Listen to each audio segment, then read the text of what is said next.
and welcome. I'm Peggy, and yes, we're in the kitchen, but today we're going to talk about gardens, and I'm so pleased to have Donna Hopkins here with me, and Donna is a master gardener.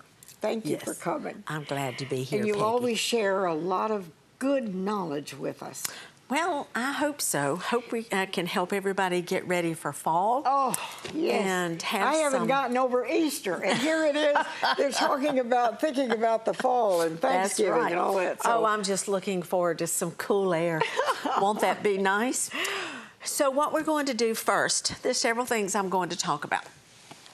But I'm going to bring this mound. You need some help? No, I think I have it. Well, buried under here is a daylily and a bunch of dirt. You know, we're supposed to call it soil. It's soil. And it is amended. I'm very proud of this part of my garden. I have plenty of red dirt. But it's in plenty of soil, which I'm going to leave you a gift. All right. I was good to you, Peggy. I brought a towel to put this on so the soil won't go all over the place. Okay, through the summer, this plant has collected a grass. Don't know what it is. You know, they always say that a weed is only what you don't want in your own garden. And in this case, because it's taking over, this is a weed. Buried under is this daylily. Oh. And it's a very pretty variegated orange and brown daylily. And it's time to get it out of all this. And as a fact, it's about to whack me in the eye. So to begin, I'm going to take the scissors. Excuse me. And these are the longest scissors I've ever seen. I just hope that I don't attack myself with them. And I'm going to cut something off to get it out of the way so we can deal, you know, because it's you can't even get in there. I hope the weed here hasn't attacked you. Okay, this is just a claw. And that's a mess. You just kind of get it in here and you grit your teeth and you pull. And if I'm lucky, I'm going to show people how to divide this up. I'll slide this over so maybe everybody can see better. Okay, it wants to be stubborn. So I brought a saw.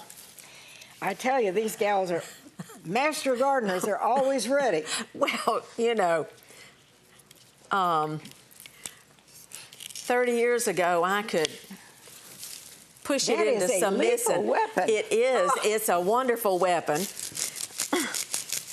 Every time my husband sees me stick it down in the ground, he just has a fit. But this is what it... Evie, this doesn't kill the plant. No, ma'am, because I'm not chopping on the good stuff. Here's the good stuff right here. I'm just trying to chop this backside. And see, I dug it up. It needs to be relieved from its unruly friend here, but it also needs to be divided. And so I just dug it up, and with it came all of this. You know what? If I get somewhere buried in all this, Peggy, there's, gloves. I knew I saw them down there. That's right. I usually start in the garden without them because I take them and then forget to put them on. So that's kind of my dorm. Move these, push that over there, because that's just trash. Now, we're kind of getting down. This isn't going to kill this plant? No, ma'am. It's just because we haven't begun to mess with the real thing yet, or the part that we care about. This grass, and don't ask me what it is, I don't know. It's just some grass that decided to call my garden home. Now, see, I have my hand. This is the daylily right here. And that's what you're trying to save. That's right. And there's another one right there. And we're going to see if we can't get them out of here. How many action shows do you do, Peggy? Because we're doing an action show today. I tell you, this gal could be dangerous. Well, I forgot my scissors and I borrowed a pair, so they brought me a pair that would take us both out. And between that and the saw. So, what I'm going to do once I get it out of here is to show everybody that I haven't killed the daylily. And before I do that part, I want to show you. See these right here? They're fat. This is the root of the daylily. That's the root of the grass, because the root of the daylily kind of has this bulbous look on the end of it, right there. So we're just trying to separate these two. They got kind of close in my garden, I think. Be careful. Well, I promise I'm not going to cut you. And as long as I don't cut you, that's the part that counts, Peggy. Okay, look at here. Success. Now, it's toward the end of the season, and the water hasn't been real frequent. It's been about almost 2 weeks, as a fact, since we had rain at my home. It's getting a little droopy, plus it got carried over here today. So, just like I whacked the weed, because of the time of year it is, you can whack your daylily to get rid of, don't you like my terminology? Whack. And you mean to tell me this is going to survive all this terrible mess? It is, and it'll survive better because it got rid of all that grass growing in it. And if you notice, this is how a daylily grows. It looks like a fan. Oh, yes. See that? Now, as it turns out, once I got into all of that, this is a single fan.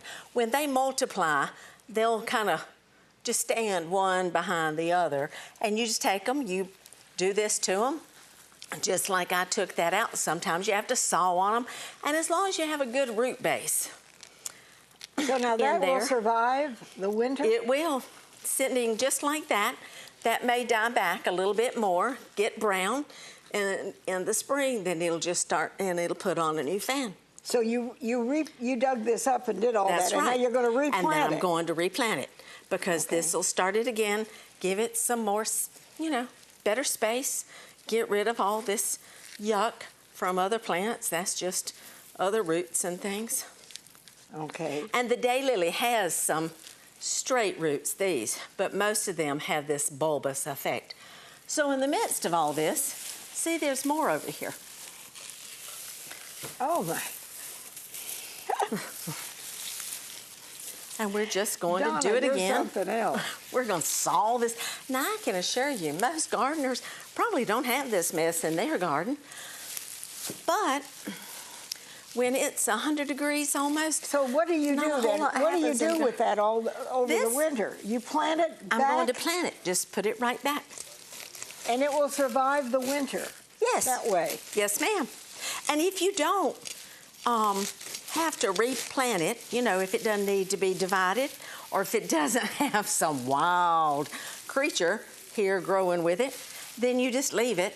If you don't prune it back, clip the fan back, then that'll just sit out there looking kind of raggedy all winter, but it doesn't hurt anything. In the spring, it'll just decay away.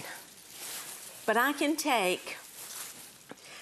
take that and put it in my composting, because it won't hurt anything unless it has seed heads. But it's really easy to miss a seed head, and then you're replanting that in your garden. But the part that I cut off of the daylily can go in my compost.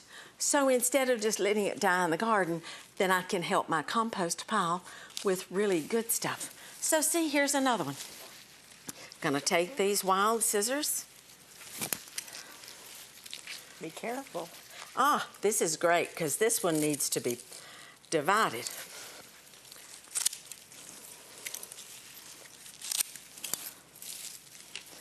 This is more of that grass, and you can see the difference, because this is fan, and see, they need to be divided, because like I told you, they'll just back up to each other, and they're kind of stiff too.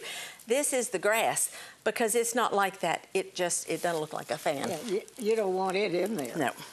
Get rid of that. Dress that up a little bit, just like I did the other one. That, yes, ma'am. and it will survive the winter. Yes, ma'am. This is a perennial, daylilies. All right. And then next spring, they'll start? They'll start all over again.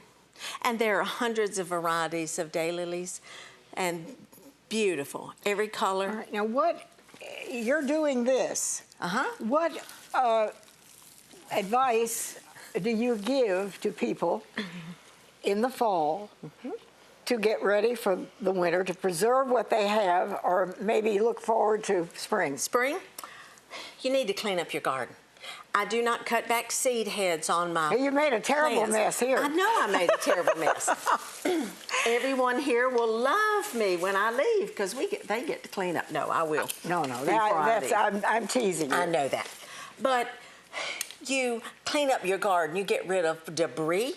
You know, the reason I don't take out seed heads from things like pampas grass or similar grasses to that, flowers, daisies have they leave a little tiny seed pod.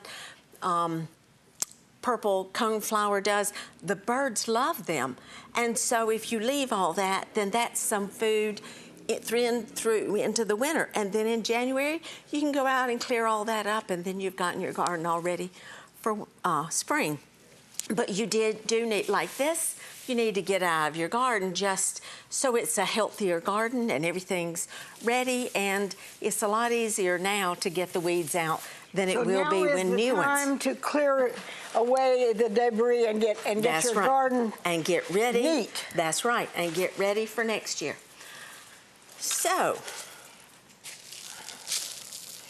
that's okay. We'll clean move that. Well, I just wanted to move that so I can show you what I'm going to do next. Okay, you can see my tools. They look kind of ratty. And this is a perfect, now I will even be good to those and clean them up a little bit. But this is a perfect time of the year to take care of your tools, especially for somebody who, like me, doesn't do it all along through the spring and summer as they work. So this is what I'm going to do. You can just take plain old cooking oil. Okay. And I'll tell you what, while you're getting that, Sure. This is a good time for us to go to a break. Well, good. Now, Donna, when we come back, you're going to show people how to clean up their tools and get everything ready. That's right. Ready to start again in the spring. They can have a nice rest for the winter and then be ready for spring. That's right. We'll be right back.